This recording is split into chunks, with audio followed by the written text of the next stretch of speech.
et orphelins, nous vous prions. Prenez soin d'eux.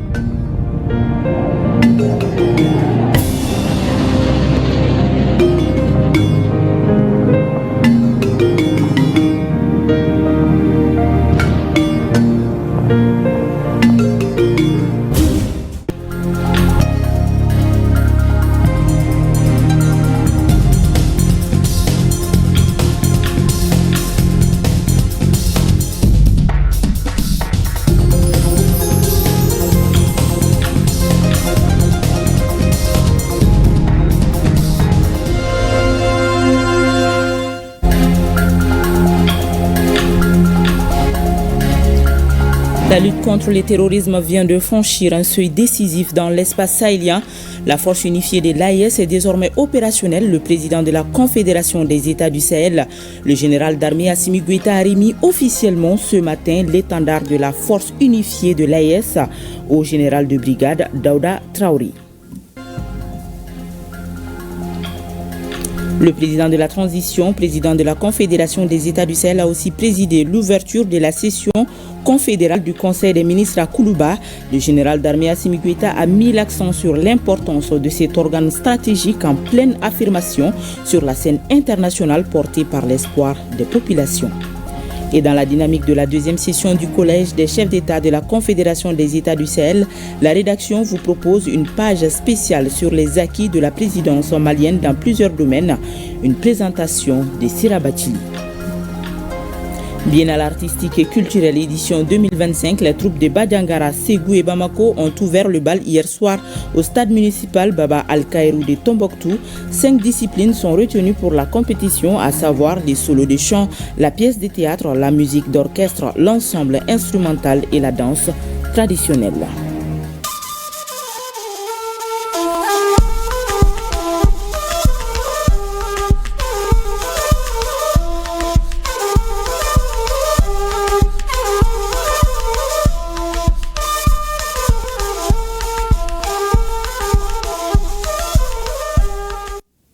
Très heureuse de vous retrouver, mesdames et messieurs, bonsoir et bienvenue dans ce journal. Le président de la transition, le général d'armée Assimi Goïta, président de la Confédération des États du Sahel, a remis ce matin l'étendard de la force unifiée de l'AES au général de brigade Daouda Traoré. Ce geste solennel marque l'entrée en phase opérationnelle de cette force conjointe appelée à jouer un rôle central dans la stabilisation de la région. Forte d'hommes aguerris et expérimentés, la force unifiée de l'AES a pour mission prioritaire la lutte contre le terrorisme, la sécurisation des territoires et la protection des populations civiles. Pour le président Assimi Goïta, cette cérémonie de remise de l'étendard constitue une étape déterminante dans l'édification d'un dispositif de défense collective fondé sur la solidarité régionale, la souveraineté des États et l'efficacité militaire. Depuis l'aéroport international président Modibo Keïta, nous voyons la cérémonie avec Garibou Pérou, Idrissa Traoré et Adama Kamara. À l'aéroport international président Modibo Keïta, l'instant est solennel. Le président Goïta n'est pas venu pour une visite ordinaire. Il vient installer l'ossature de la souveraineté partagée, donner corps à la force unifiée de l'AES, une ambition stratégique.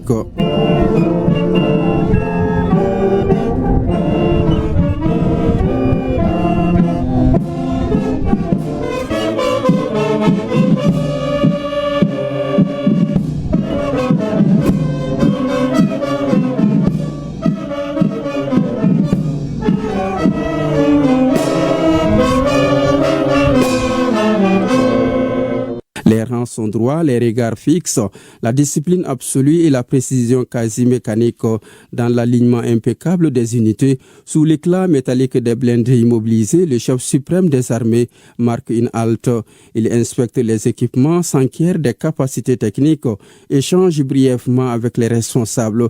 Les regards est attentif, la posture assurée, celle d'un chef qui connaît les prix de la préparation.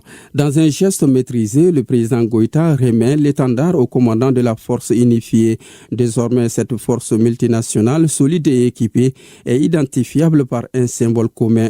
Les forces aériennes de l'AES mènent au quotidien des opérations conjointes offensives sur le théâtre unifié, au cours desquelles nos oiseaux d'acier, dont vous voyez derrière moi, quelques exemplaires représentatifs se transforment en anges de la mort pour l'adversaire. Diffusons une musique qui traumatise ces barbares dont le but est de terroriser nos populations. Cet étendard n'est pas un simple tissu, il est mémoire, volonté et engagement irréversible. Il scelle une certitude désormais gravée dans le corps des peuples du Sahel. Excellence, Monsieur le Président de la Transition, chef de l'État, chef suprême des armées, président de la Confédération AES, cet étendard que vous remettez à la force unifiée de l'AES représente une mémoire, une volonté, un engagement irréversible. Il consacre une certitude désormais gravée dans le cœur de nos peuples. C'est un acte historique, car cet étendard n'est pas un symbole décoratif. Il est le fruit du sang versé, du courage assumé et de la vérité retrouvée. À nos martyrs, civils innocents, soldats tombés au combat, je veux rendre un hommage solennel. Ils ne sont pas morts pour rien. Ils ont réveillé des peuples, ils ont brisé le mensonge, ils ont ouvert la voie. Du haut de la tribune, le ministre de la Défense examine les équipements mis à disposition par les chefs d'État de la Confédération. Les moyens sont visibles, concrets et opérationnels. Ils traduisent une volonté politique d'anticipation. Aujourd'hui, avec la force unifiée de l'AES, nous franchissons un cap stratégique majeur. Nous passons de la coordination à la convergence, de la dépendance à la responsabilité, de l'attente à l'action. Les opérations conjointes, Yerako 1 et 2, ont démontré une vérité simple. Quand les fils du Sahel combattent ensemble, le terrorisme recule. Le partage du renseignement est désormais constant. La mutualisation des moyens aériens et logistiques est une réalité. La complémentarité de nos forces est devenue une force en soi. Ce que l'on nous refusait hier, nous l'avons bâti aujourd'hui par nous-mêmes. Ce qui était conditionné est devenu souverain. Ce qui était interdit est devenu possible. Ce qui était retardé est devenu immédiat. À ceux qui nous regardent avec condescendance, nous disons, regardez bien, regardez un Sahel qui s'organise, regardez des armées qui coopèrent, regardez des peuples qui soutiennent leurs soldats. Ce nouvel étendard ne demande aucune autorisation pour flotter. Il ne s'incline devant aucun dictat. Il ne tremble devant aucune pression. Il flotte parce que nous avons décidé qu'il flottera. Face aux troupes rassemblées, aux délégations présentes, celui qui a posé les fondations de la force unifiée prend la parole. L'étendard de l'AES, rappelle-t-il, raconte l'histoire d'un peuple longtemps éprouvé, mais désormais uni par une ambition commune. La remise solennelle de l'étendard marque le démarrage des activités de la force unifiée. À cette occasion, je voudrais d'abord féliciter et saluer le courage, le professionnalisme, l'engagement et surtout la détermination des ministres de la Défense, des chefs d'état-major généraux et surtout l'ensemble des forces de défense et de sécurité de l'espace AES pour tous les résultats engagés dans le cadre de la lutte implacable contre les groupes armés terroristes. Et depuis la déclaration de Niamey le 6 juillet 2024, nos forces armées de défense et de sécurité ont engagé des opérations conjointes dont les récentes sont l'opération Yerako 1 et Yerako 2 qui ont permis la neutralisation de plusieurs chefs terroristes et la destruction de plusieurs sanctuaires. Et tous ces résultats ont été obtenus grâce à une bonne planification, un partage de renseignements à temps et surtout la mutualisation des efforts. Aujourd'hui, avec l'installation du nouveau commandant de la force unifiée et la mise en place du poste de commandement conjoint à Niamey et la désignation des bataillons dédiés à la force unifiée, il revient désormais au nouveau commandant non seulement d'anticiper sur le nouveau mode opératoire des groupes armés terroristes et surtout de prendre le relais et continuer ce combat pour la sécurisation de l'espace du Sahel. Cette guerre n'est pas uniquement militaire, elle est aussi politique, économique et informationnelle. Dans un discours ferme et structuré, le président Goïta trace une ligne directrice sans équivoque, ancrée dans le pragmatisme, la responsabilité et la clairvoyance. Et actuellement, nos armées font face à 3 types de menaces dans le cadre de la lutte contre les groupes armés terroristes. La menace terroriste armée, la menace terroriste économique, la menace terroriste médiatique. Et Dieu merci, aujourd'hui, l'AS, la Confédération, a pris des dispositions pour contrer ces différentes menaces, non seulement avec la mise en place de cette force unifiée qui va prendre le relais, et aussi la création de la télé AIS, la radio AIS, la presse écrite AIS. Ce dispositif va nous permettre de contrer toutes ces menaces. Donc je voudrais encore souhaiter bonne chance au nouveau commandant de la force. Et aujourd'hui, l'AS est une réalité irréversible. Nous devons soutenir et surtout saluer l'engagement, la résilience et surtout le courage du peuple souverain de l'AS et qui a tout le temps soutenu nos forces armées de défense et de sécurité. Et je ne saurais aussi terminer sans pourtant m'incliner devant la mémoire de nos disparus, civils et militaires sur le théâtre des opérations. Aussi souhaiter prompt rétablissement aux blessés. Nous avons dit que nos destins sont liés, un seul espace, un seul peuple, un seul destin. Et bon courage et bon sens à la nouvelle force unifiée. Vient alors le temps du défilé. Les uniformes racontent déjà l'avènement d'une confédération. Les pas sont parfaitement synchronisés, les visages concentrés, certains sont jeunes, d'autres plus expérimentés. Chaque rang qui défile est un message d'unité et de détermination.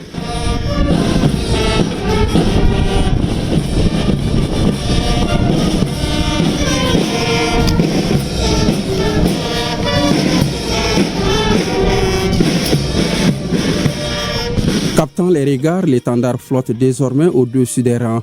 Unis par la discipline, liés par les devoirs, cette force unifiée incarne désormais la souveraineté collective des peuples du Sahel. Ici, chaque soldat porte en lui l'honneur de 3 nations et la responsabilité des mêmes espaces.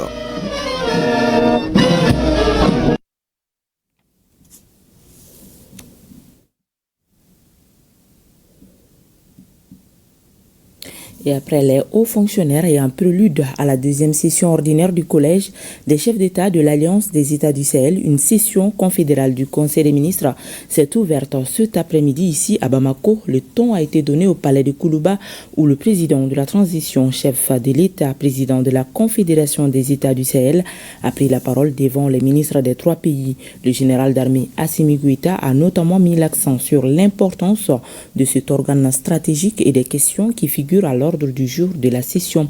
Il a également évoqué l'espoir que suscite la confédération auprès des populations, une confédération qui, dit-il, par ses potentialités, commence à s'imposer sur la scène africaine et internationale malgré les critiques dont elle fait l'objet. Reportage Yaya Konati.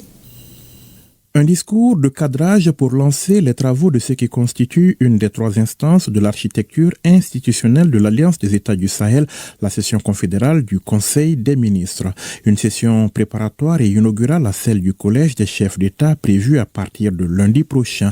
Un organe qui regroupe les ministres en charge de la défense, de la sécurité, des affaires étrangères et des questions de développement. Une composition qui, pour le président de la Confédération, démontre son importance stratégique, celle de la rencontre qui démarre. Il vous reviendra d'approfondir les réflexions sur les acquis et les perspectives de cette alliance pour diligenter la réalisation des objectifs du traité conformément aux orientations du Collège des chefs d'État. L'occasion pour le président de la transition, chef de l'État, président de la Confédération des États du Sahel, de saluer au nom de ses pairs les ministres des 3 pays pour leur engagement constant au service de la réalisation des objectifs de la Confédération et de mettre l'accent sur l'espoir que suscite l'Alliance des États du Sahel auprès des populations malgré le terrorisme et bien d'autres actes de sabotage.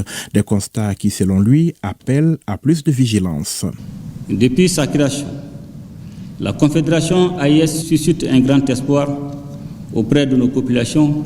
Cet espoir est l'émanation de nos idéaux d'émancipation, de liberté et d'indépendance véritable en comptant sur nos propres ressources et le génie de nos populations.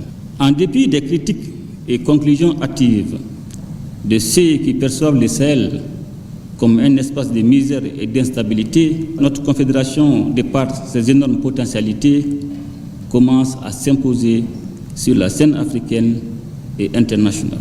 Le terrorisme économique soutenu et le terrorisme médiatique auquel nous faisons l'objet depuis un certain temps visent à affaiblir le soutien dont la Confédération dispose auprès de ses peuples. Ces actes de sabotage ne sont pas simplement le fait des terroristes, mais également une confrontation pour un positionnement géopolitique visant à sauvegarder des intérêts politiques et économiques dans le Sahel. Ce constat nous impose donc de redoubler d'efforts et de vigilance. Malgré les obstacles, la Confédération des États du Sahel se réjouit. Le président Goïta poursuit donc sa marche souveraine et continue de bénéficier de la confiance des populations auxquelles le président de la Confédération a rendu un vibrant hommage. Je voudrais rendre un hommage mérité au vaillant peuple de l'AES pour son abnégation et son appui constant dans la réalisation des objectifs assignés à la Confédération. Je salue également avec une profonde admiration le courage, le professionnalisme et la détermination de nos forces de défense et de sécurité qui, au péril de leur vie, défendent nuit et jour l'intégrité de nos territoires et la sécurité de nos concitoyens. L'Afrique, et en particulier l'Afrique de l'Ouest, est unie par une histoire pluriséculaire, une culture partagée et une géographie commune. Nos peuples sont naturellement appelés à vivre ensemble dans le respect mutuel, la solidarité et la fraternité. Le président de la Confédération des États du Sahel, dès l'entame de son propos, n'a pas manqué de relever le contexte dans lequel se tient la rencontre du jour. Un moment crucial, selon lui, où la complexité des défis à l'échelle mondiale exige de nos pays une collaboration pragmatique et renforcée, une vision claire et une action déterminée. Confrontés aux mêmes défis, le Mali, le Niger et le Burkina Faso ont donc fait le choix souverain de mutualiser leurs efforts au sein de l'Alliance des États du Sahel. L'objectif étant d'apporter une réponse globale et coordonnée aux grands enjeux du moment. La finalité recherchée, c'est bien évidemment de bâtir un espace stable et apaisé, favorable au développement et au plein épanouissement des populations des 3 pays. Et les travaux de la 2e session confédérale du Conseil des ministres de l'AES se sont poursuivis cet après-midi au CICB. Au nom du président de la Confédération, le Premier ministre, ministre de l'administration territoriale et de la décentralisation, le général de division Abdoulaye Maïga a présidé les travaux. Ils examinent notamment le rapport d'activité des projets de protocole additionnel et les perspectives de renforcement de la coopération entre les pays membres. Autour du chef du gouvernement, on note la présence des ministres du Mali, du Niger et du Burkina Faso, ainsi que des experts et des hauts fonctionnaires. Les responsables des médias publics de l'AES, RTN, la RTB et l'ORTM préparent activement la couverture médiatique de la 2e session du Collège des chefs d'État de la Confédération. Ils étaient réunis ce matin à l'ORTM pour échanger et adopter le plan de couverture de l'événement, un plan qui s'articule autour des retransmissions en direct, des débats, des analyses et des reportages sur les 3 médias La rencontre a permis d'évaluer et de valider les dispositifs pour donner une bonne visibilité à toutes les actions de cette deuxième session du Collège des chefs d'État de l'AES. 3 peuples, une même vision. À 48 heures de la tenue de la deuxième session ordinaire du Collège des chefs d'État de la Confédération des États du Sahel, les médias publics de l'espace AES accordent leur voix. Dans cette dynamique, l'ORTM a initié une émission spéciale Grain du Midi consacrée à l'Alliance des États du Sahel, avec la participation d'invités de marque des télévisions nationales du Burkina Faso et du Niger. Ces rendez-vous transfrontaliers a mis en lumière le rôle central de la jeunesse dans la promotion et la consolidation de la vision AES. Une tribune d'échange, de partage et d'appel à la synergie d'action pour une confédération forte, unie et durable. Notre reporter Bokari Koulibaly revient sur les temps forts de ce spécial Grain du Midi AES. Voici son reportage. À la veille de la deuxième session historique du Collège des chefs d'État de l'AES, on a décidé aujourd'hui de faire ces plateaux, d'offrir ces plateaux à tous les Sahéliens. 3 pays, une même vision, une jeunesse en première ligne. Quand le Sahel parle d'une seule voix, le message est clair. Pour ce numéro spécial, Grain de Midi sort de son cadre habituel pour devenir un véritable espace stratégique d'échange, de convergence et de projection. Sur un même plateau, des voix du Burkina Faso, du Niger et du Mali croisent leurs regards pour décrypter l'Alliance des États du Sahel, une émission transfrontalière qui place la jeunesse au cœur de la vision AES. La jeunesse a été à l'avant-garde de cette lutte pour la conquête de la souveraineté. Et c'est normal que cette émission s'intéresse à cette frange de la population parce que c'est elle qui va continuer à porter la lutte. Unis par l'histoire et la géographie, mais longtemps fragmentés par la colonisation, les peuples du Sahel trouvent ici une tribune pour déconstruire les frontières héritées et bâtir une communauté de destin. Le message clé, c'est que nous sommes un peuple unique, nous sommes un et nous devons toujours garder cela à l'esprit et faire de sorte à ce que rien ne puisse nous séparer et nous diviser. Et merci donc aux leaders qui ont insufflé cette nouvelle dynamique et qui vont nous permettre sans doute d'atteindre véritablement notre indépendance. C'est l'occasion pour nous de faire un appel à cette jeunesse, d'être ensemble, de montrer que c'est cette union que nos chefs d'État ont besoin de voir et c'est cette union que nous avons essayé de montrer à travers cette émission.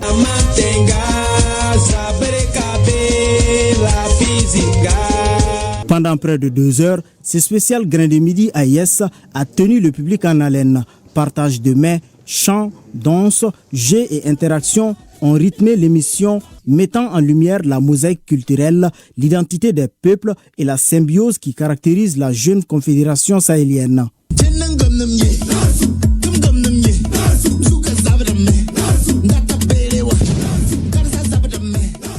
C'est le Tchapalo, voilà, il y en a qui l'appellent Tchapalo.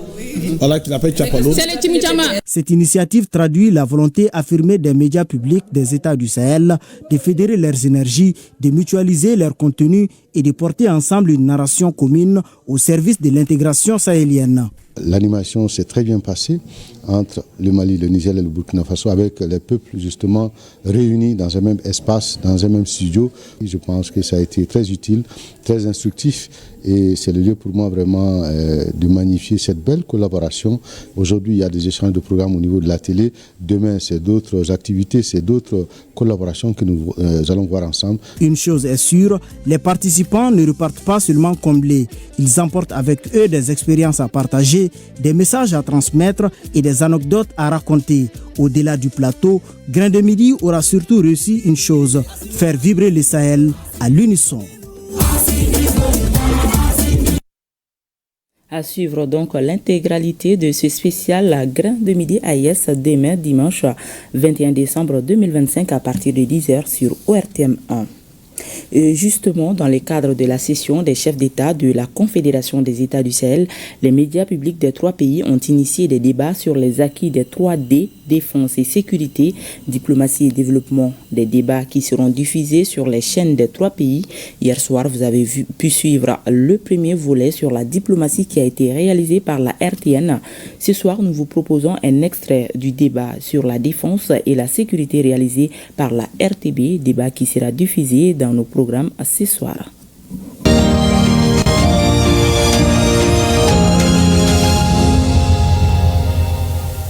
Nous aborderons ce soir un sujet crucial de la vie de l'espace AUS, le bilan sécuritaire 2 ans après la création de la Confédération AUS. Lorsque nous avons demandé à ces gens de partir, vous avez vu le résultat aujourd'hui de comment nos hommes et comment nos armées obtiennent des résultats probants sur le terrain, ce qui prouve qu'ils avaient la capacité de nous aider, ils ne l'ont pas fait de façon volontaire, justement avec des objectifs bien précis qu'eux seuls connaissent. On a le chef des renseignements français de la DGSE qui l'a dit récemment, qui ne fait que le répéter, qu'ils ont des enjeux importants stratégiques au Sahel.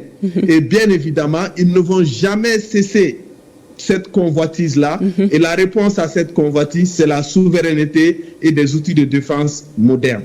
Maintenant, tout le monde est conscient que la bataille est la même, quel que soit le béret que tu portes, quelle que soit la tenue que tu portes. Et ça, c'est essentiel.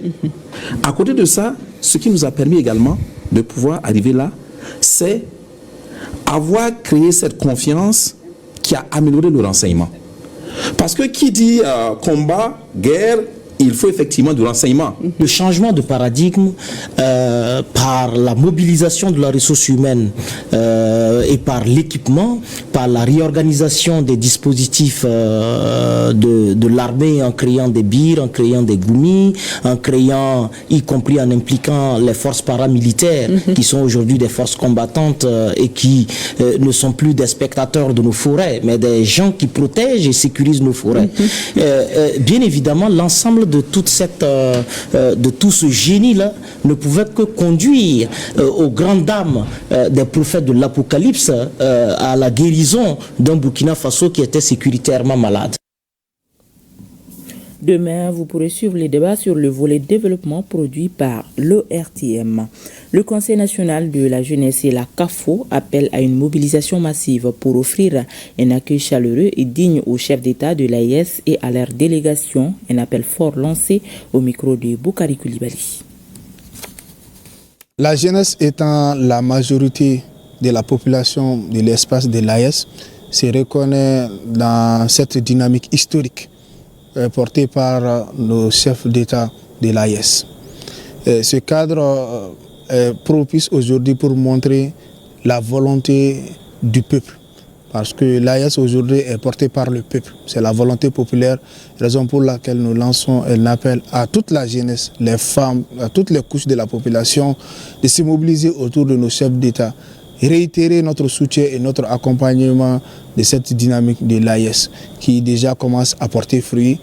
Le message que j'ai à lancer à l'intention de mes sœurs, de mes filles, de mes mamans, bref, toutes les femmes, c'est de les exhorter à sortir massivement pour accueillir nos grands hôtes, à savoir le président Ibrahim Traoré du Burkina Faso, le président Tchani du Niger. Nous savons que le Mali est un grand pays d'hospitalité et nous osons espérer que toute la population malienne sortira massivement pour accueillir nos grands invités. Et je compte beaucoup sur la mobilisation des femmes. Déjà, toutes les femmes sont engagées à cela.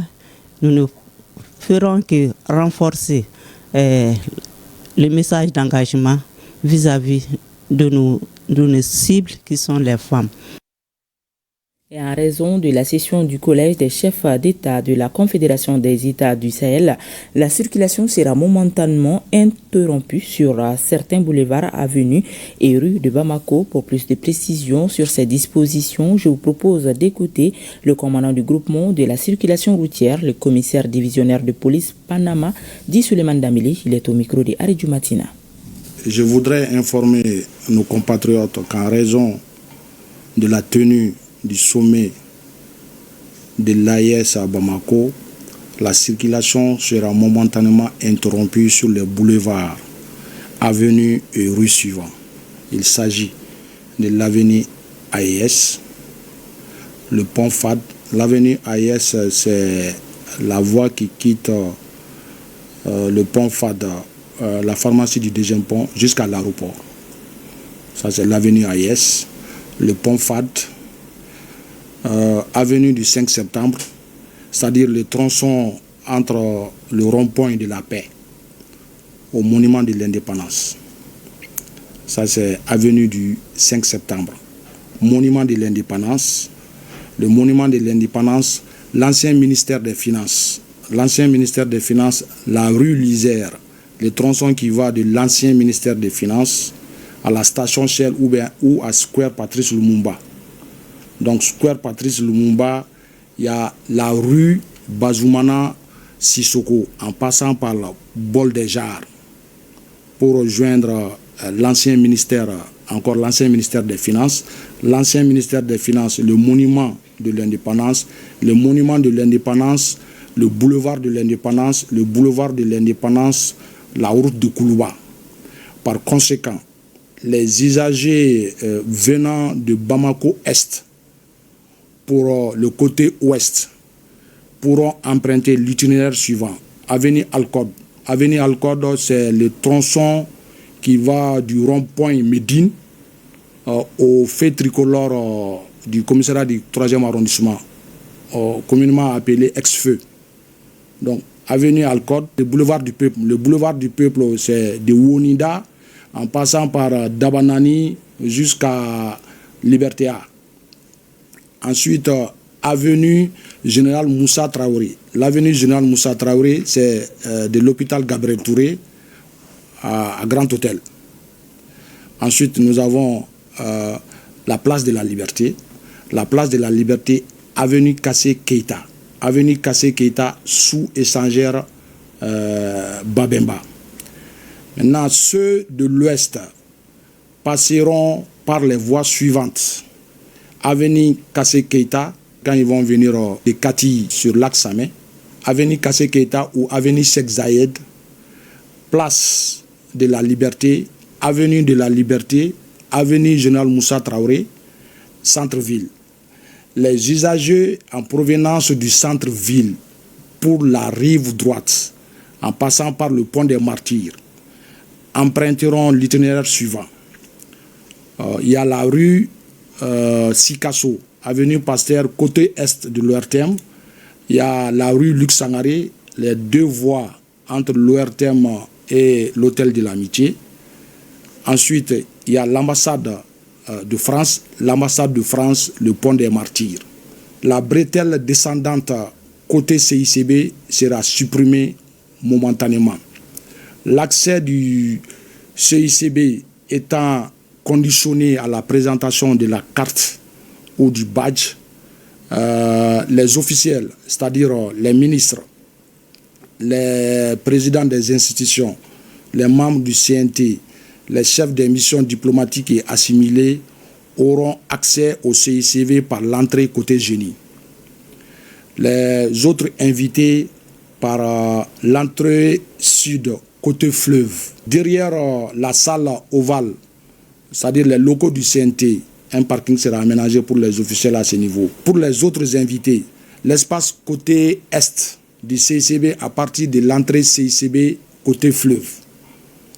Et nous pourrons bien évidemment utiliser aussi la place, l'esplanade du cinquantenaire pour les autres invités.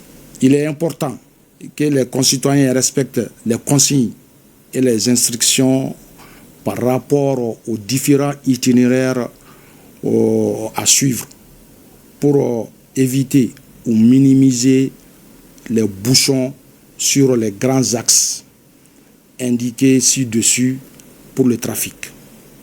Je voudrais aussi solliciter la compréhension et la patience des usagers, nos compatriotes, pour les différents changements qui interviendront pendant ces 2 jours.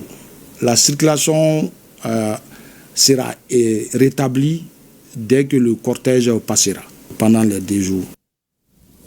Toujours dans la dynamique de la 2e session ordinaire du Collège des chefs d'État de la Confédération AES, la rédaction vous propose une page spéciale sur les acquis de la présidence malienne dans le domaine de la communication, de l'économie, la création du Parlement confédéral et l'historique de la création de l'AES. Cette page spéciale est présentée depuis la place AES sur la route de l'aéroport.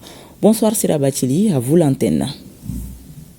Bonsoir Barakissa Ouattara, bonsoir à nos chers téléspectateurs. Bienvenue à la place de l'AUS. Nous sommes à Kalabankoura, en commune 5 du district de Bamako, précisément sur la route de l'aéroport pour cette édition spéciale. Vous l'avez dit, c'est un prélude à la deuxième session du Collège des chefs d'État de la Confédération des États du Sahel. Nous allons donc vous proposer 4 reportages. D'abord sur l'historique de création de l'Alliance des États du Sahel, devenue aujourd'hui la Confédération des États du Sahel, la communication de l'AUS, les sessions confédérales ainsi que les questions économiques. Nous allons donc commencer par l'historique de création de l'AUS, l'Alliance des États du Sahel, devenue aujourd'hui la Confédération des États du Sahel. Cette jeune organisation sahélienne qui est donc née dans un contexte de profonde reconfiguration politique et sécuritaire. Les 3 pays sont engagés dans la profonde inspiration de renforcement de coopération aujourd'hui et de maintien de la souveraineté sur tous les plans. C'est un rappel fait ici par Garibou Pérou. Suivons ensemble. Tout commence le 16 septembre 2023 au palais de Koulouba à Bamako. Un séjour marqué par une solennité presque tangible. Le général d'armée Assimi Goïta, le capitaine Ibrahim Traoré et le général Abdourahmane Tiani posent un geste appelé à s'inscrire durablement dans les récits politiques du Sahel. Il signe la charte de l'Iptako Gourma. Par cette encre apposée au bas d'un document qui scelle une vision commune, naît officiellement l'Alliance des États du Sahel regroupant le Mali, le Burkina Faso et le Niger. Une alliance qui déjà porte les couleurs d'une ambition nouvelle. Composée de 17 articles, la charte établit un cadre robuste de défense collective et d'assistance mutuelle. Elle engage les 3 nations à lutter d'une seule voix contre le terrorisme, la criminalité transnationale et toute menace susceptible d'ébranler l'intégrité territoriale ou la souveraineté de l'un de ses membres. À travers ces lignes se dessine la conviction que l'unité est la condition première de la survie, mais aussi celle d'une renaissance politique et sécuritaire. Si la charte érige les dialogues, la diplomatie et les voies pacifiques en instruments privilégiés de résolution des crises, elle ne soustrait pas la réalité du terrain. Lorsque les circonstances l'exigent, elle prévoit la possibilité d'une riposte militaire concertée visant à restaurer la paix et la stabilité dans un espace commun. Son principe cardinal est sans ambiguïté. Toute agression contre un État membre est considérée comme une attaque dirigée contre l'ensemble de l'Alliance. Ces principes entraînent pour chacun l'obligation d'apporter une assistance immédiate, individuelle ou collective à l'État menacé. Le Mali, désigné conservateur de la charte, se voit ainsi confier un rôle pivot, véritable gardien de la mémoire juridique et politique de ces pactes naissants. Quelques mois plus tard, un nouveau tournant vient redessiner le paysage politique régional. Dans un mouvement concerté, les 3 États annoncent leur retrait de la CEDEAO. Ils dénoncent un manque d'accompagnement face à l'ampleur des défis sécuritaires ainsi que des sanctions jugées illégitimes et contraires aux idéaux fondateurs de l'organisation. Cette rupture lourde de symboles traduit une volonté d'émancipation assumée et l'affirmation d'une souveraineté retrouvée. Elle marque au-delà d'un départ l'ouverture d'un nouveau chapitre. Le 6 juin 2024, Niamey devient l'épicentre du premier sommet de l'AES. La capitale nigérienne accueille les chefs d'État qui adoptent le traité instituant la Confédération des États du Sahel. Le Mali en assure la première présidence tournante sous le leadership du général d'armée Assimi Goïta, confirmant son rôle central dans cette dynamique régionale. Je sais qu'avec mes frères, les présidents Tiani et Traoré, nous ne dirons bientôt plus les populations respectives de nos pays, mais plutôt nos populations AES. Car l'AES que nous sommes en train de mettre en place est d'abord et avant tout l'AES des peuples. Une AES dans laquelle les Burkinabés et les Nigériens seront chez eux au Mali et inversement. Nous avons le même sang qui coule dans nos veines. Dans nos veines coule le sang de ces vaillants guerriers qui ont combattu et qui ont réservé ces terres que nous appelons Mali, Burkina et Niger. L'approbation formelle du traité portant création de la Confédération Alliance des États du Sahel AES consacrera ainsi l'aboutissement des aspirations de nos populations à sceller sur le socle de notre espace sahélien une union d'États partageant les mêmes défis et les mêmes ambitions, en un mot, le même destin. Dès lors, la Confédération dépasse les cadres initiaux d'un simple pacte militaire. Elle se transforme en une véritable architecture politique, diplomatique et géostratégique, porteuse d'une vision partagée et déterminée. Une structure qui ambitionne non seulement de défendre, mais aussi de bâtir un avenir où le peuple du Sahel pourra enfin regarder l'horizon sans y voir l'ombre des menaces, mais la promesse d'un destin commun. La charte du Liptako Gourma a donc inspiré les 3 chefs d'État pour mettre en place l'AES, aujourd'hui Confédération des États du Sahel. Nous allons nous intéresser maintenant au volet communication qui n'est pas des moindres. Pour bien s'implanter et pour bien s'imposer, il faut bien informer. L'AES a donc mis en place des stratégies. Elle a créé sa télévision ainsi que sa radio. Il y a aussi le projet de création de la presse écrite qui aura donc son siège à Niamey au Niger. En plus de tout cela, il y a des plateformes digitales et avec une web TV bien sûr. À la faveur donc du 2e collège des chefs d'État de la Confédération, notre reporter Bemba Sibi nous ouvre la page de communication. Suivons ensemble. La Confédération des États du Sahel va disposer d'une radio, d'une télévision et de plateformes Internet, notamment Web TV, des pages Facebook et X.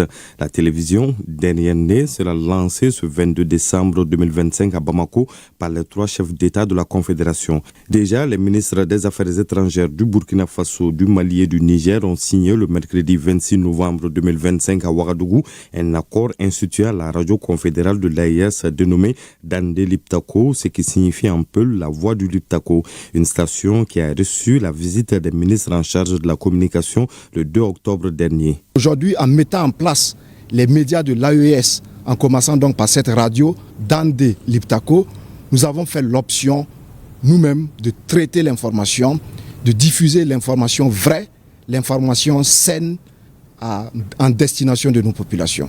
Les responsables des agences de presse des pays membres de l'AES ont signé une convention le 2 octobre 2025 à Ouagadougou. Elle vise à renforcer la collaboration médiatique au sein de l'Alliance des États du Sahel. Courant décembre 2024, les experts et ministres en charge de la communication dégagent les contours de la Web TV de l'AES. Quelques jours plus tard, les ministres en charge de la communication lancent officiellement la plateforme numérique. Nous avons le plaisir et l'honneur de lancer officiellement la plateforme numérique Web TV de l'AES. Ces acquis sont le fruit d'un long processus lancé après la désignation du général d'armée Assimi Goïta comme président de la jeune confédération. La création de ces plateformes immédiates est une réponse à la guerre informationnelle, une guerre de l'information engagée contre les pays de l'AES avec comme seul objectif ternir l'image de la confédération. Le 2 août 2024, le ministre de la Communication reçoit ses homologues du Niger et du Burkina Faso, une rencontre qui jette les bases de la réponse médiatique. Plusieurs rencontres vont suivre à la fois avec les ministres mais surtout les experts en communication, notamment en fin août 2024. Pour se faire entendre et comprendre par la communauté internationale, la Confédération des États du Sahel doit communiquer et bien communiquer en vue de faire face à la guerre informationnelle qui lui est imposée, rassurer et encourager ses populations. Le 9 décembre 2024, les directeurs généraux des télévisions publiques de l'AES tiennent une première réunion à Ouagadougou. À partir de cette rencontre, les choses sont allées vite et même très vite. Le 30 décembre de la même année, ils se retrouvent à Bamako pour la signature des mémorandums d'entente qui actent la mutualisation des efforts entre les médias publics de l'AES. L'accord en 13 points va faciliter la collaboration, notamment les échanges de programmes, les coproductions entre autres. Cette signature est une étape importante dans la concrétisation de la vision des autorités de la Confédération en matière de communication. Cela a été signé à l'occasion de la réunion des ministres devant lancer la Web TV de l'AES. On a jugé nécessaire depuis un certain moment de voir comment faire en sorte que nous puissions partager les expériences, faire en sorte que la coproduction puisse marcher entre nous, faire en sorte que pour les grands événements, par exemple, qu'on puisse faire des retransmissions en commun. Donc vraiment, on a regardé une grande partie de ce que nous sommes en train de faire pour faire en sorte que nos populations soient vraiment informées sur l'orientation prise justement par les chefs d'État. Avec l'évolution de la dynamique actuelle et tout ce qu'il y a comme réforme engagée donc par les premiers responsables de nos pays, il était important que véritablement on travaille à prendre en compte les nouvelles orientations et faire en sorte que cette convention puisse répondre véritablement à la vision telle que déclinée donc par nos chefs d'État.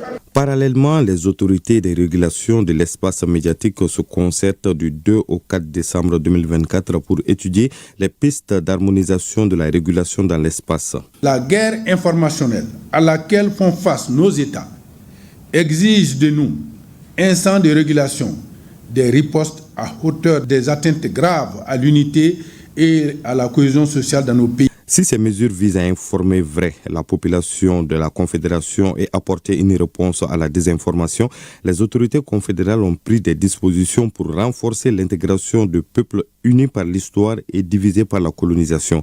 Ceci en mettant en place le 24 novembre 2024 le Free Roaming AES, une initiative qui supprime les frais d'itinérance téléphonique entre le Mali, le Burkina Faso et le Niger, ce qui va permettre aux citoyens d'appeler, d'envoyer des SMS et d'utiliser des données sans surcoût dans ces pays. Les actes forts comme celui-là sont portés non seulement par les trois pays, mais singulièrement par le Mali. Et nous osons espérer que les autres actes aussi significatifs que comme celui-là se suivront. Par ailleurs, les différentes rencontres des ministres et experts de l'AES ont permis l'adoption de la charte graphique et du logo de la Confédération. Ces visuels illustrent la volonté du peuple de l'AES de cheminer ensemble avec comme devise un espace, un peuple, un destin. Les sessions confédérales des parlements de l'AES constituent la troisième instance après le collège des chefs d'État et les sessions des ministres. Elles seront donc inaugurées très prochainement après la validation des avant-projets de textes qui les régissent et qui seront donc soumis à l'appréciation des chefs d'État ici à Bamako. 2 sessions d'une durée de 21 jours seront donc organisées par an. Et chaque parlement y sera représenté par 15 membres. Une autre précision de taille à ce niveau, c'est que ces sessions ne vont pas voter de loi, mais émettront des avis sur les questions intéressant la vie de la Confédération. Voyons ce volet avec Chaka Konaté et Abouakar Traoré. L'article 6 du traité portant création de la Confédération des États du Sahel prévoit 3 instances, les collèges des chefs d'État, les sessions des ministres et les sessions confédérales des parlements. Les 2 premières sont déjà opérationnelles, la dernière le sera bientôt. En effet, les textes régissant les sessions confédérales ont été élaborés par des experts et parlementaires du Burkina Faso, du Mali et du Niger, à la faveur d'un atelier tenu du 11 au 15 août 2025 à Ouagadougou. Il s'agit de l'avant-projet du protocole additionnel et du projet du règlement intérieur des sessions parlementaires. Après cette rencontre des experts et des parlementaires à Ouagadougou, qui a vu naître évidemment ces 2 actes, il y a eu la rencontre en vue d'une adoption consensuelle par les 3 présidents des 3 organes législatifs des 3 pays. Je vais parler de l'ALT du Burkina Faso, l'Assemblée législative de transition du Burkina Faso, le Conseil national de transition du Mali et bien sûr le Conseil consultatif de la refondation du Niger. Les 3 présidents se sont réunis précisément le 18 septembre 2025 pour ensemble examiner les 2 textes conçus par les experts et parlementaires et consensuellement évidemment les adopter.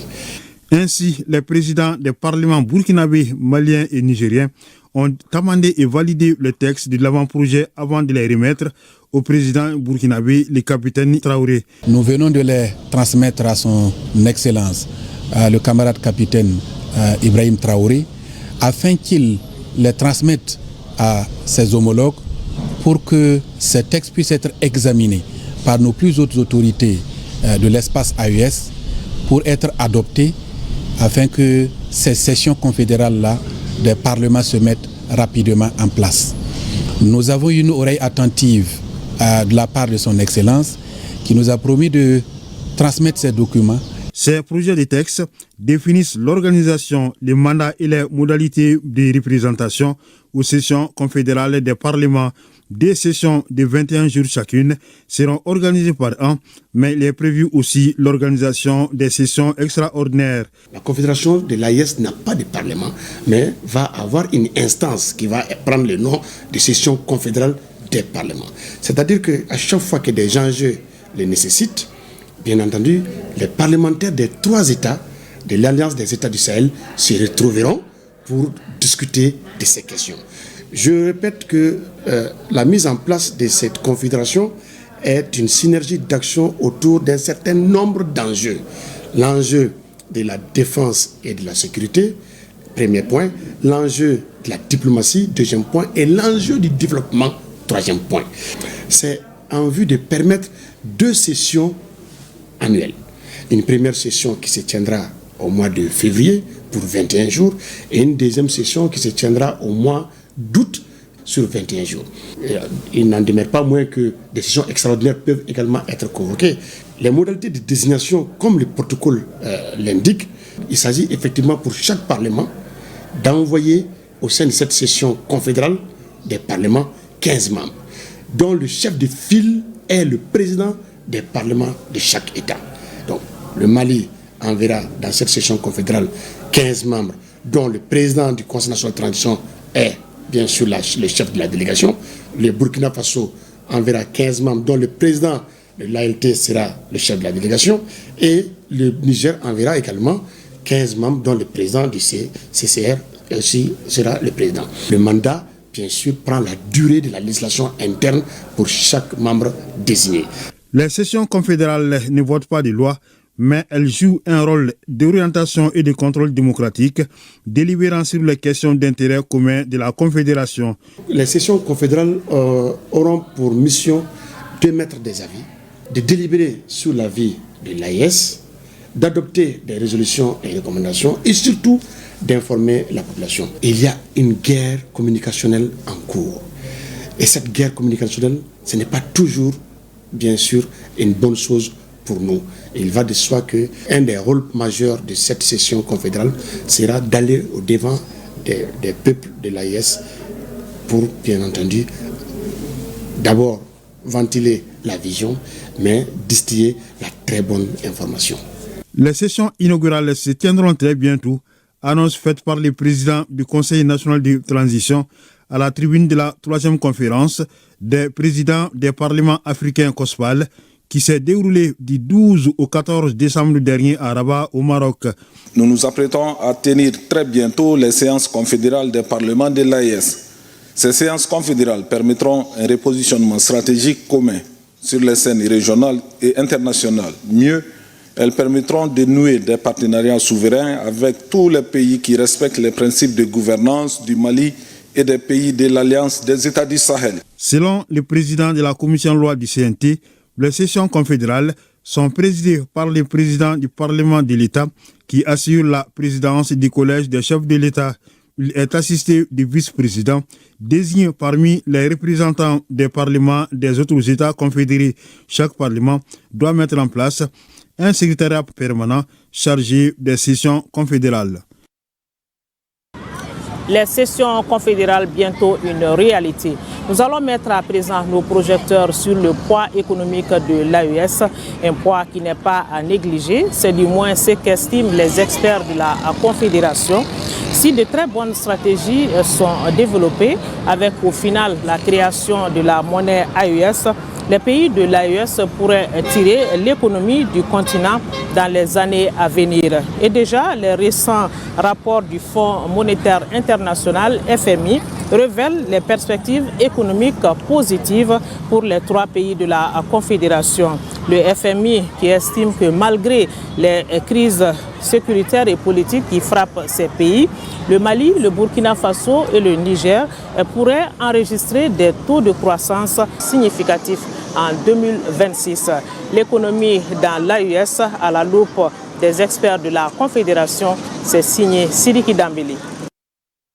Bâtir une zone monétaire optimale et une économie confédérale durable, voilà l'ambition des autorités du Burkina Faso, du Mali et du Niger. Rien de sorcier, c'est bien possible, estiment des experts économistes qui se basent sur les richesses du sous-sol des 3 pays. Chacun des États représente un poids économique et les 3 réunis sont à prendre au sérieux. L'AES, comme d'ailleurs tous les pays africains, ce sont des pays, les 3 pays, à savoir le Mali, le Burkina et le Niger, ce sont des pays dotés en ressources minières, en ressources naturelles. Et ce sont des pays qui ont, en termes de potentiel, beaucoup de ressources naturelles. L'or, le diamant, l'uranium, le manganèse, le gaz et le pétrole, pour ne citer que ces ressources-là. Les statistiques de 2023 indiquent que le PIB du Niger représente environ 15 milliards de dollars US. 15 milliards de dollars US. Celui du Burkina a fait à peu près 18 milliards de dollars US. Et l'économie du Mali, selon les statistiques, en tout cas représente un PIB d'environ 17 milliards de dollars US, ce qui fait que pour l'ensemble de l'AES, nous sommes à 50 milliards de dollars US. Dans l'AES, le poids économique ne se mesure pas seulement en termes de PIB et de ressources minières. Sur le plan de la démographie, ça fait plus de 60 millions de ménages, de consommateurs. Ces 3 pays réunis. Et lorsque vous regardez un peu la consommation finale dans les rapports de l'UEMOA, c'est quand même le Burkina, le Mali et le Niger. Déjà, le Burkina et le Mali, ça fait 44,4% de la consommation donc, des ménages dans les échanges intracommunautaires. Il faut aussi noter que pour ces 3 pays, les revenus issus des migrations jouent un rôle très important et dépassent même souvent l'enveloppe de l'aide au développement. Les 3 pays ont également montré une certaine résilience économique. Alors, question aux économistes. Quelle stratégie faut-il développer pour maintenir la dynamique et pourquoi ne pas même rivaliser avec des grandes économies africaines? Il faut donc mettre en place, par rapport à la faiblesse de l'agriculture, une stratégie qui va permettre de la développer afin que cette agriculture puisse permettre aux populations de subvenir à leurs besoins essentiels et cela permettra du coup de réduire drastiquement les importations alimentaires et à partir des marchés extérieurs parce que ces importations, surtout celles du riz que tout le monde connaît, nous coûtent excessivement cher. Le premier axe, de demeurer des États forts militairement, capables de se défendre, de défendre les biens à l'intérieur de leurs frontières, de défendre leurs citoyens. Les exemples sont légion. Les États-Unis, les pays occidentaux, aujourd'hui avec la guerre en Ukraine, nous voyons que ça fait tourner l'économie d'un pays. Donc, alors, le deuxième axe, ça a été annoncé, c'est l'appropriation et la maîtrise, je dirais ça ainsi, du sous-sol, du potentiel des ressources naturelles. Des performances et des potentialités qui démontrent que le Mali, le Burkina Faso et le Niger maintiennent des bases économiques solides, laissant entrevoir des perspectives encourageantes. Pour y arriver, la Confédération doit mettre en place des mesures prioritaires visant le progrès durable et la stabilité de la zone. Le seul dénominateur commun entre tous les pays développés, c'est la bonne gouvernance. Sans bonne gouvernance, on n'ira nulle part. Les autorités doivent donner une vision claire par rapport à l'ancrage idéologique de la zone. Le libéralisme pur et dur, avec le capitalisme qui l'accompagne, soit on va faire une économie qui est orientée vers la satisfaction de l'équilibre social, ça veut dire que beaucoup plus d'intervention de l'État et moins de privé, soit on va mettre en place des politiques centristes qui pompent un peu de part et d'autre. Malgré les crises sécuritaires et politiques qui frappent la région, les 3 pays pourraient enregistrer des taux de croissance significatifs entre 2023 et 2025. Sur l'épineuse question de la création de la monnaie de l'AES en vue de consolider la souveraineté économique, nos experts sont un peu plus clairs. Je ne me fais aucun doute, les pays confédérés ne peuvent pas se passer et en tout cas d'une nouvelle monnaie qui viendra remplacer le CFA, qui, il faut le souligner, n'est pas notre propriété, mais la propriété de notre pays. D'abord pour des raisons, pour notre fierté, et ensuite pour l'affirmation de notre souveraineté. Le départ de la CEDEAO nous impose à l'AES une création monétaire, mais faire comprendre au peuple de l'AES qu'une fois qu'on a notre monnaie, ça fonctionnera. Ça ne fonctionnera pas avec une monnaie qui n'est pas soutenue par une bonne loi de l'offre et de la demande. Je mets en relation la maîtrise donc du sous-sol, de l'exploitation de l'or avec la création possible d'une monnaie, adossée donc à ces réserves qui vont être constituées. Donc l'une des stratégies, c'est là donc de travailler, beaucoup travailler, sans faire beaucoup de bruit, et que le jour où ça arrive, c'est arrivé et c'est un non-retour. Ce n'est pas seulement de créer la monnaie, mais il y a un tissu tout autour industriel, de production, d'exportation, de création de richesses. En tout cas, pour stimuler l'investissement et générer de la richesse dans la région, la Confédération des États du Sahel a décidé de créer une banque régionale d'investissement. Car ici, tous sont convaincus que seule une approche intégrée pourra permettre de relever les défis économiques et sociaux de la Confédération. Voilà des potentialités qui donnent de l'espoir pour booster l'économie au sein de la Confédération des États du Sahel. Ce sont là les reportages que nous avions promis comme au départ sur différents aspects en lien avec la deuxième session du Collège des chefs d'État qui se tiendra donc ici à Bamako très prochainement. En espérant que vous avez eu un intérêt à nous suivre, nous vous souhaitons de passer d'excellents moments de télévision en notre compagnie. À vous, Barakissa Ouattara. Merci bien, Sira Bachili. Ainsi se referme également la page AES.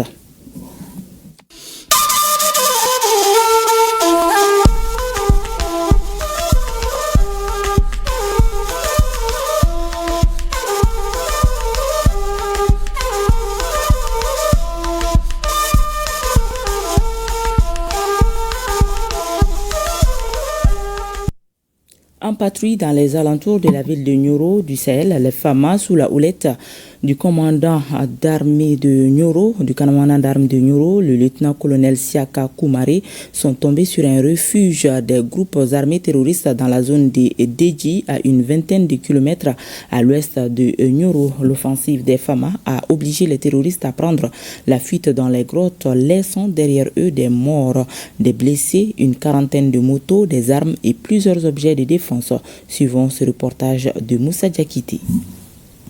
Depuis plusieurs jours, les groupes armés terroristes multiplient leur présence dans les alentours de la ville de Nioro.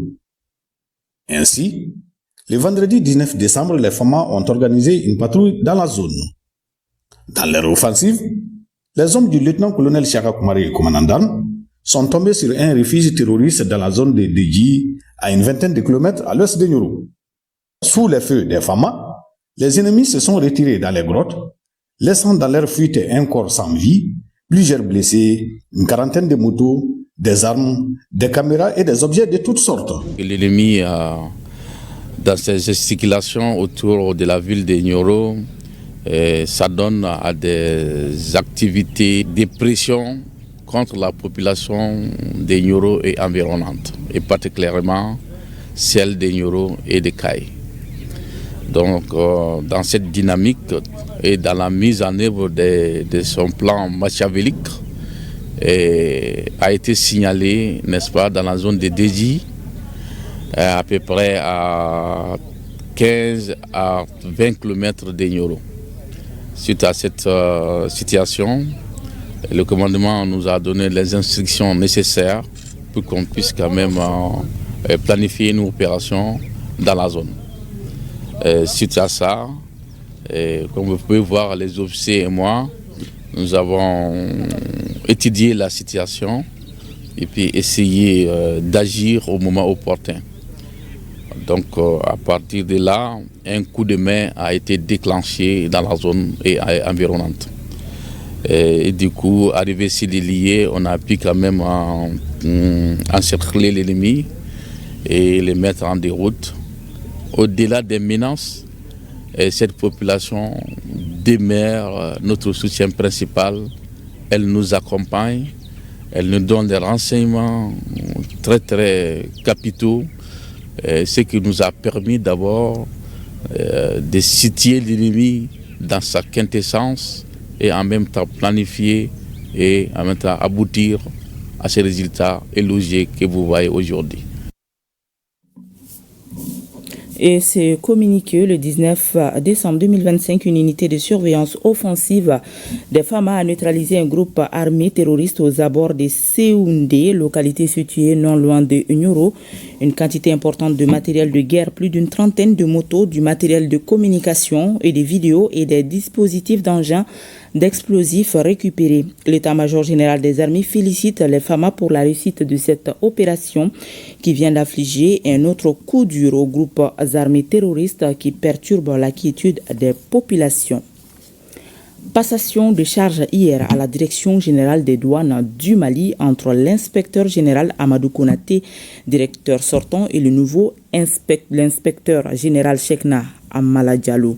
Cette passation a été supervisée par des agents de l'inspection des finances et les membres du comité syndical des douanes. Aussi, les deux directeurs ont rencontré les cadres de l'administration des douanes. Une occasion pour le directeur général sortant, Amadou Konaté, de remercier ses collaborateurs et leurs invités à la cohésion et au professionnalisme. La cérémonie a pris fin par la revue des troupes de le dépôt de gerbes de fleurs au mouvement des agents de douane tombés pour la patrie, la signature du livre d'or par le DG sortant et entrant, la remise de l'étendard au nouveau directeur général des douanes, Chekna Amala Diallo, et un défilé militaire.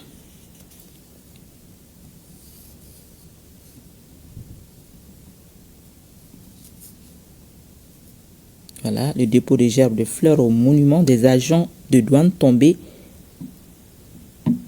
pour la patrie.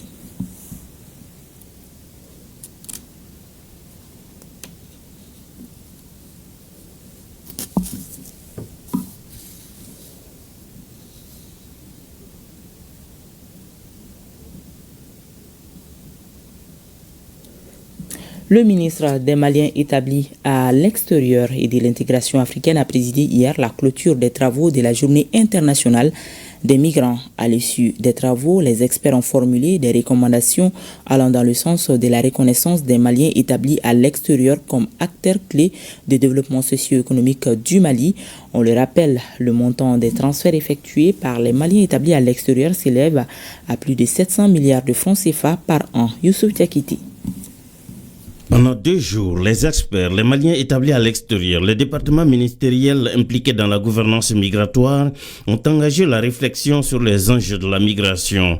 C'est à la faveur de la célébration de la Journée internationale des migrants, journée au cours desquelles les débats étaient articulés autour de la migration, promotion culturelle, la contribution des Maliens établis à l'extérieur. Cette année, le thème migration et promotion culturelle. La contribution des Maliens établis à l'extérieur nous a permis de mettre en lumière un aspect essentiel et deux fois sous-estimé. La culture comme un moteur de développement durable, la diaspora comme ambassadrice vivante de l'identité malienne à travers le monde, les échanges culturels comme pont entre les peuples et catalyseur du vivre ensemble. L'ambition du département en charge des questions migratoires est d'engager le dialogue avec chaque Malien de la diaspora où il se trouve.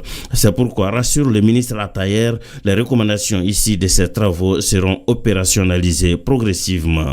Le gouvernement du Mali reste pleinement engagé, je l'ai dit et je le répète, à défendre les droits et la dignité de ses citoyens à l'étranger partout où ils se retrouveront, à renforcer l'assistance consulaire et juridique, à promouvoir les voies de migration régulières, sûres et ordonnées, à accompagner la réinsertion socio-économique des migrants de retour et à intégrer pleinement la dimension culturelle dans nos politiques migratoires. Je puis vous assurer que les recommandations issues de vos travaux seront examinées et mises en œuvre avec intelligence.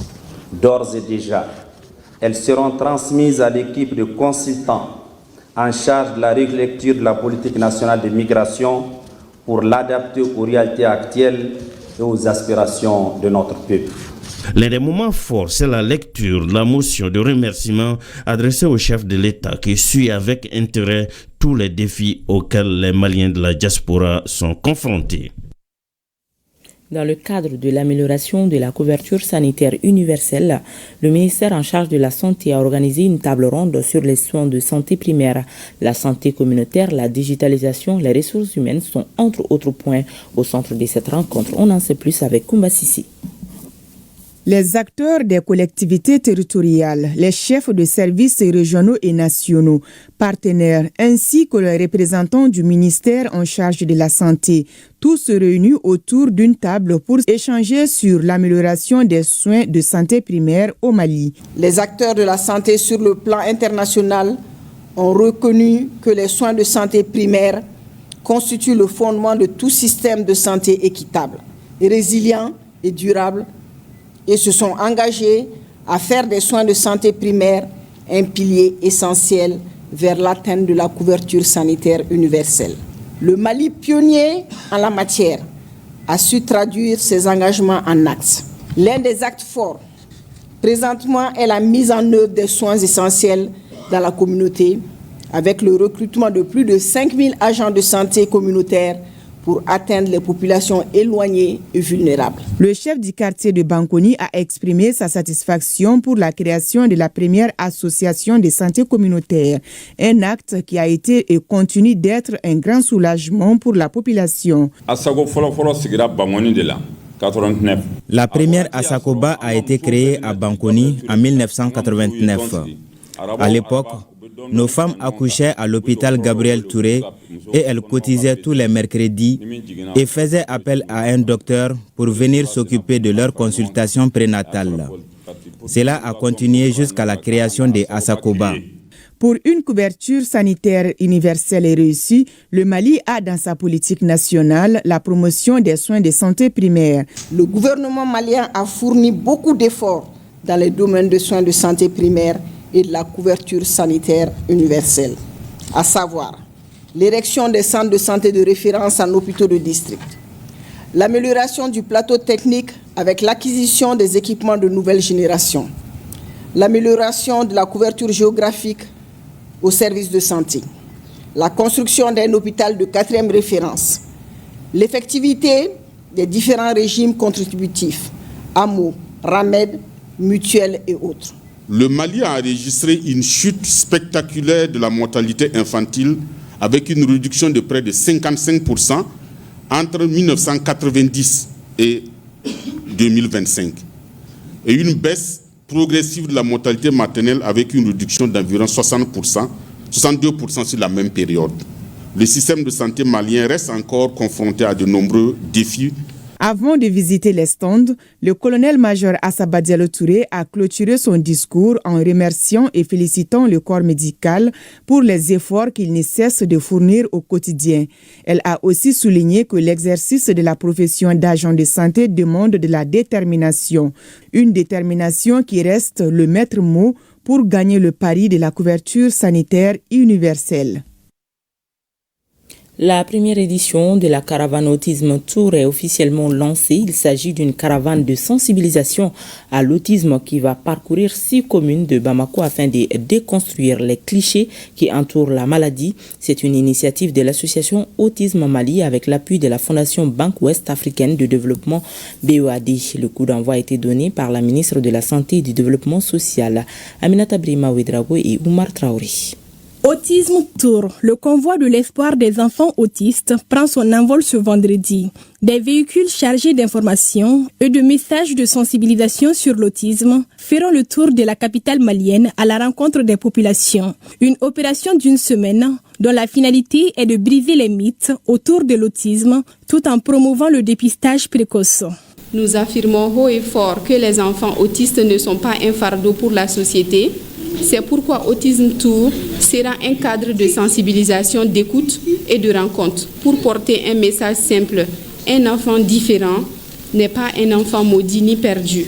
Ils sont carrément en dehors du système scolaire. Ils ont du mal à avoir une prise en charge adéquate. C'est la raison pour laquelle la Fondation BOAD a voulu apporter sa part de contribution dans la prise en charge de cette pathologie. Cette caravane de sensibilisation est aussi l'occasion d'attirer l'attention des décideurs sur l'absence des soins adéquats de l'autisme au Mali, un problème déjà pris en compte par les autorités. Le gouvernement du Mali s'est engagé à rendre accessible la couverture sanitaire à tous les Maliens.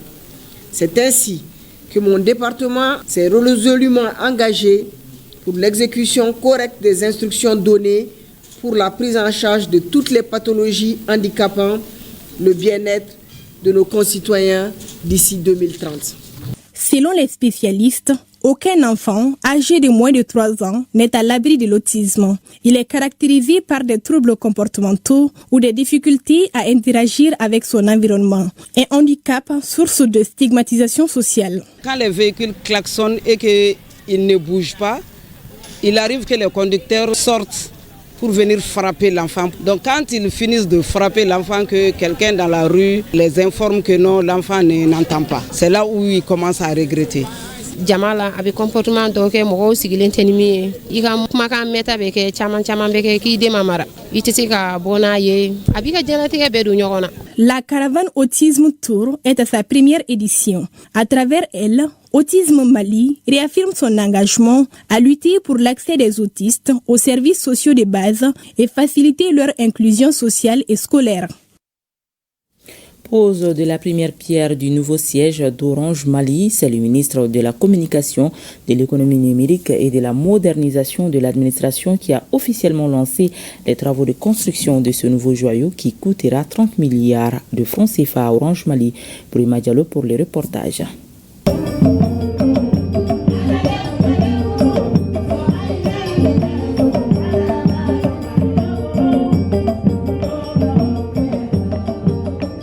C'est sur fond sonore des notes musicales de l'ensemble instrumental du Mali que le ministre de la Communication, de l'économie numérique et de la modernisation de l'administration Alhamdo Ag Ilien a procédé à la pose de la première pierre du nouveau siège d'Orange Mali. Symbole de la modernité, ces bâtiments futuristes incarnent les ambitions d'une entreprise qui veut se donner plus de visibilité.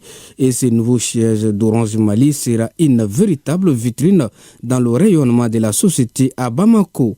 Au cœur du quartier d'affaires Amdalaï ACI 2000, ce projet ambitieux composé de plateaux de bureaux répartis sur 13 niveaux est destiné à abriter l'ensemble des services d'Orange Mali. Un projet bien plus qu'architectural, un projet de vision, de confiance et d'engagement. De remercier très chaleureusement Monsieur le ministre de la Communication, de l'économie numérique et de la modernisation de l'État, ainsi qu'à toutes les autorités. Votre dévouement au service du Mali et votre soutien constant nous accompagnent et nous inspirent.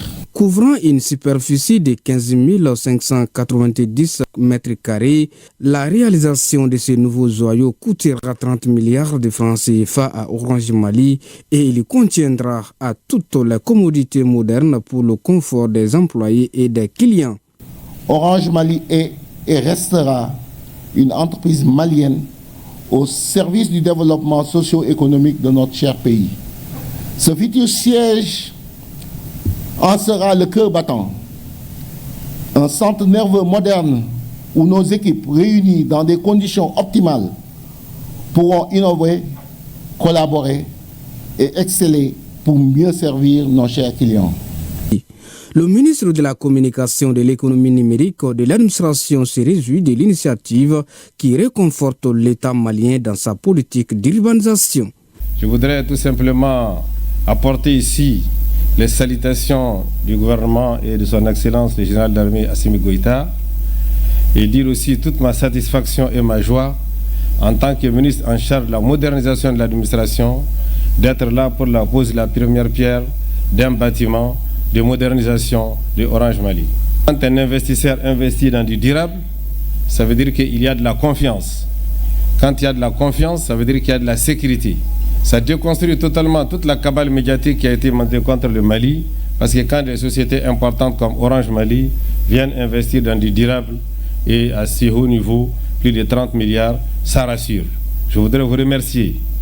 Je voudrais aussi dire toute mon impression pour la qualité esthétique du travail fait par les architectes que je salue, et aussi me réjouir du fait que ce bâtiment va non seulement améliorer les conditions de travail des travailleurs de Orange Mali, des partenaires de Orange Mali, mais ici il va améliorer l'esthétique stylistique et urbaine de la ville de Bamako. L'infrastructure verra le jour dans 10 ans et une fois construite, elle sera l'un des bâtiments de référence dans notre pays.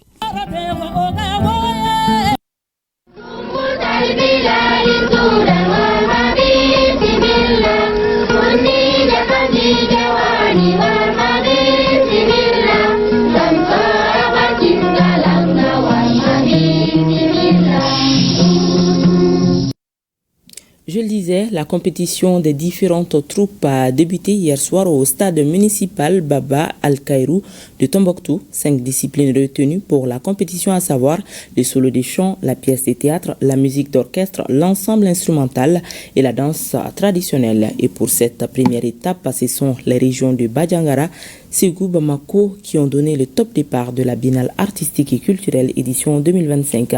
Reportage à Saloum Konaté et Mahamadou Askofari.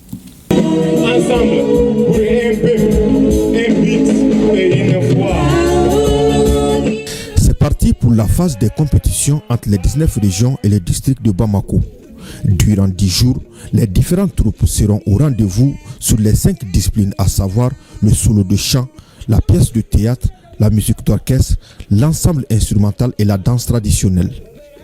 Pour le coup d'envoi, 3 régions sont en lice, Banyangara, Ségou et Bamako.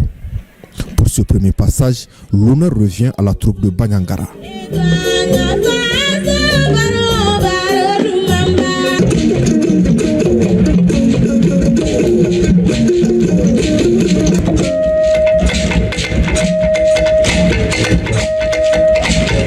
Dans un premier temps, nous avons eu droit à l'orchestre, qui portait sur 2 titres, l'AES et l'unité ou l'union entre tous les pays, en tout cas de l'AES, de façon générale. Et dans un second temps, nous avons eu droit à la pièce de théâtre qui porte également sur l'AES avec différentes scènes pour nous parler un peu des attaques terroristes et comment les impacts sur les villages et comment les villages d'accueil reçoivent en tout cas les déplacés.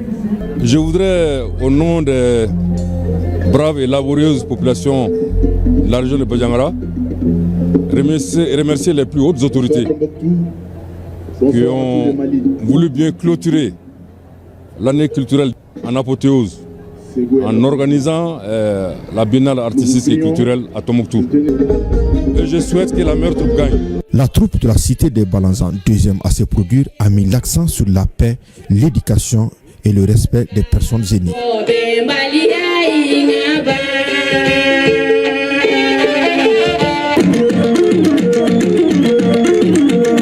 On a présenté 5 numéros. Le solo de chant, c'était sur la paix. La pièce de théâtre qui a pour titre une jeunesse en perte de repère. La danse traditionnelle, le peul.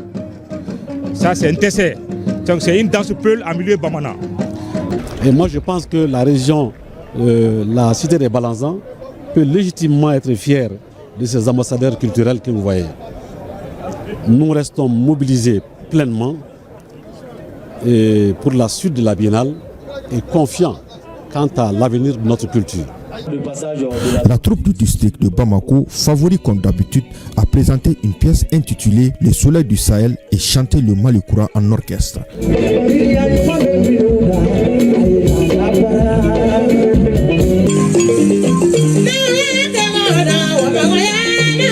On a 5 disciplines.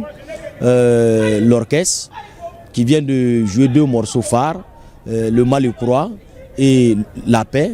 Ensuite, on a la pièce de théâtre dont le titre est Sous le soleil du Sahel. Ensuite, l'ensemble instrumental dont le titre est Maraka Sekiso, le solo de chant, Damé et la danse traditionnelle, le Tcheblinche. Un sentiment de satisfaction.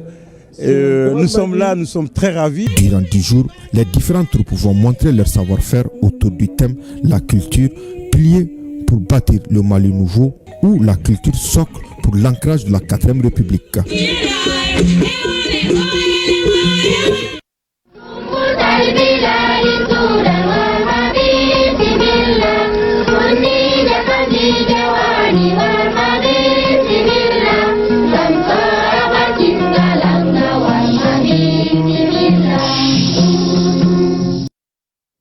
Saveurs, traditions et opportunités économiques au rendez-vous. La 11e édition du Festival du Dibi a officiellement ouvert ses portes hier sur les berges du fleuve Djoliba.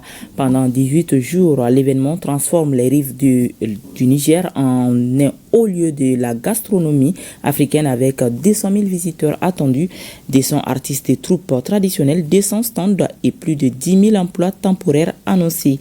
Placé sous le haut parrainage du président de la transition, le général d'armée Assimi Goïta, cette édition 2025 met à l'honneur le Burkina Faso, pays invité spécial dans une célébration de la viande made in Mali et du brassage culturel. Bokari Koulibaly. Sur les berges du fleuve Djoliba ce vendredi soir, une odeur envoûtante de viande grillée flotte dans l'air et envahit les lieux. Des grillades savoureuses de moutons, de chameaux, de poulets et d'autres viandes attisent l'appétit des visiteurs. Pendant 18 jours, les berges du fleuve Niger se transforment en un véritable carrefour de la gastronomie africaine, rythmé par des activités aussi riches que variées. Nous avons des nuits thématiques, nous avons la nuit du Nord, nous avons la nuit du Ferekene, nous avons la nuit du Folofolo, qui est une soirée traditionnelle où il faut que tout le monde vienne en tenue traditionnelle. Et pour terminer la nuit de l'armée, le 4 janvier, pour remercier nos autorités. Il n'y a pas une activité au Mali qui fait la promotion de la viande comme le Festival Dibi. C'est une opportunité de donner vraiment l'image de la viande malienne, qui est une viande très prisée. Vous savez que beaucoup de pays viennent chercher notre bétail, c'est parce que nous avons de la viande, entre guillemets, qu'on appelle la viande bio. Selon les organisateurs, la 11e édition du Festival de la viande grillée ambitionne d'accueillir plus de 200 000 visiteurs avec la participation de 200 artistes et troupes traditionnelles. Pour répondre à l'engouement, 200 stands ont été érigés.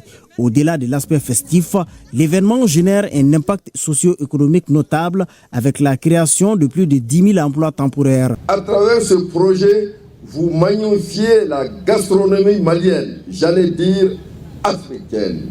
En prenant en compte les filières de l'agriculture, de l'élevage et de la pêche, avec leur chaîne de valeur et leur impact socio-économique, en favorisant les activités des éleveurs, pêcheurs, transformateurs, transporteurs, bouchers, des rôtisseurs et de commerçants, et j'en passe. Toutes choses qui contribuent à nourrir les Maliens. Véritable cadre de promotion de la viande made in Mali, de brassage culturel et de renforcement des liens de coopération, le Burkina Faso est le pays invité d'honneur de cette édition 2025 du Festi Dibi. Aux côtés du pays frère, plusieurs autres nations prennent également part à la célébration. C'est donc parti pour 18 jours de dégustation, de concerts géants, de partage et de découverte du riche patrimoine culinaire malien.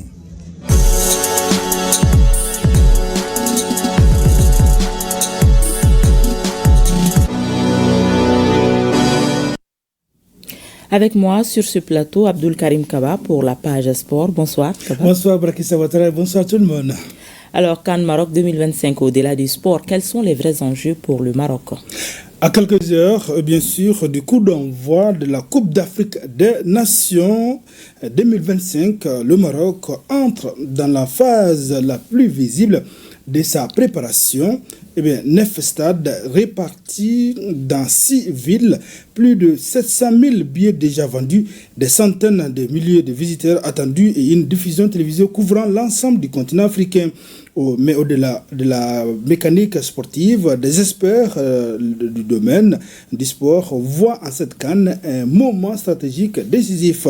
Pour le Royaume chérifien, il s'agit autant de démontrer une capacité organisationnelle de niveau mondial et d'affirmer soft power régional et continental dans une séquence pensée comme un prélude direct à la Coupe du Monde 2030 avec l'Espagne et le Portugal.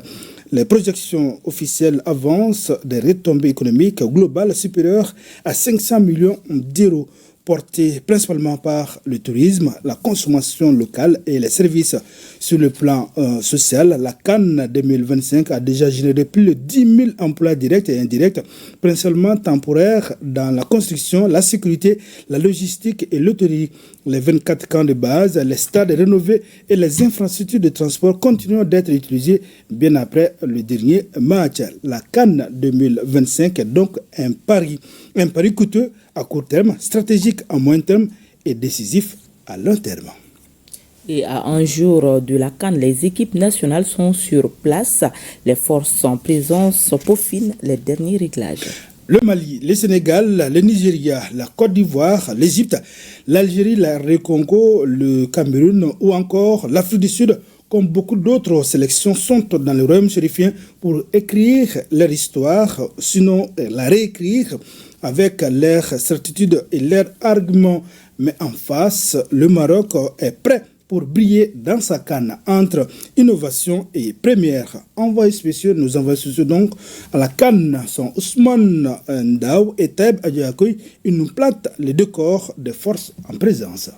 Après 1988 et le désistement d'organiser l'édition de 2015 à la dernière minute à cause du virus Ebola, le Maroc va accueillir l'Afrique du football. Cette édition de la CAN 35e du nom est celle des records.